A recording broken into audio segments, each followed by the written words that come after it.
देखिए, बृजभूषण जैसे लोग जो इस देश की राजनीति में नहीं बल्कि विश्व में खेल जगत में भी उन्होंने ख्याति प्राप्त की है और देश के पहलवानों के लिए, देश के पहलवानों को न केवल एक पहचान दी है बल्कि हिंदुस्तान की सबसे बड़ी पंचायत में इनके दावे रहे हैं कि जो बजट हिंदुस्तान का पहलवानों और खिलाड़ियों पर है ये दूसरे देशों में नहीं है।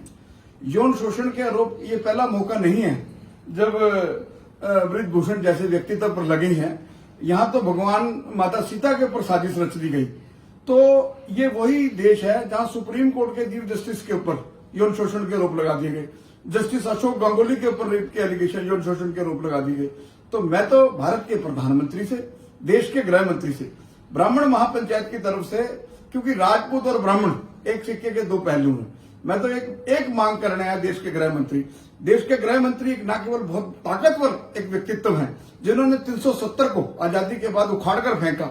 बड़े दुख की बात है ये यौन शोषण के आरोप, ये आपको जिसके ऊपर लगते हैं, जिस पर लागे सो तन जाने, ये उसको पीड़ा नहीं देते, ये उसके परिवार को पीड़ा देते हैं, उसकी स्टेट को पीड़ा देते हैं, उसके साथ जो लाखों लोग जुड़े होते हैं उनको पीड़ा देते हैं। मैं अमित शाह जी, मैं लिख के दे सकता हूं कि जो मैं चलकर आया हूं हरियाणा की धरती से, भगवान कृष्ण की धरती से, जहां से भगवान कृष्ण ने कुरुक्षेत्र से अर्जुन को गीता का संदेश दिया।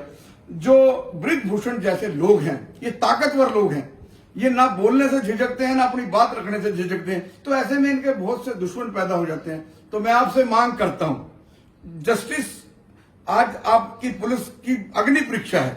एक तरफ भीड़ के नाम से किसी को डिमोरलाइज किया जा रहा है, किसी की राजनीतिक विरासत को बर्बाद करने की साजिश रची जा रही है। यौन शोषण बड़ी आसानी से पोस्को एक्ट लगवा दिया जाता है, बड़े सहज भाव से कानून बदलने में देर नहीं की जाती, लेकिन उन कानूनों का मिसयूज होता है। अदालत का एक न्याय का सिद्धांत है, 100 गुनहगार बच जाएं, एक बेगुनाहगार को सजा नहीं होनी चाहिए। अदालत का नियम है, जब अदालत में कोई आरोपी ट्रायल चलता है तो उसमें उसको इनोसेंट मान के चला जाता है। अगर बृजभूषण के खिलाफ, ये हिंदुस्तान का पहला व्यक्ति नहीं है जिसके ऊपर यौन शोषण का आरोप लगा, पुलिस जांच कर रही है और उससे पहले उनकी इज्जत का चीरहरण कर रही है। स्वतंत्र कुमार जो सुप्रीम कोर्ट के जज रहे, उनके खिलाफ यौन शोषण का आरोप लगा और दिल्ली हाई कोर्ट के जस्टिस मनमोहन सिंह ने इमीडिएटली देश की फेसबुक को ऑर्डर किए थे कि वो सारे जो जितनी भी खबरें हैं जो इनकी इज्जत को चीरहरण कर रही हैं, इनको डिफेम कर रही हैं, उनको इमीडिएटली उठाया जाए। मैं देश के गृह मंत्री से और देश के सूचना एवं प्रसारण मंत्री से और खासकर देश के प्रेस से, मीडिया से, जिन्होंने देश की आजादी की लड़ाई लड़ी, जिन्होंने कारगिल से लाइव कवर किया, आजादी की लड़ाई, कोरोना के अंदर जीरो ग्राउंड के ऊपर रिपोर्टिंग की, वो किसी की इज्जत का चीरहरण न करें। आप एक गांव के मेंबर बनना आसान बात नहीं है, आप 6ठी बार देश की सबसे बड़ी पंचायत के मेंबर हैं। हमारा इनको पूर्ण रूप से समर्थन है। साजिश का दौर बंद होना चाहिए। भाजपा जो है रामराज लाने की बात करती है। आज भाजपा की पूरी समूची भाजपा की अग्नि परीक्षा है, देश के प्रधानमंत्री की अग्नि परीक्षा है। हम किसी कीमत पर भी एक बेगुनाह को जो है डिफेम नहीं होने देंगे।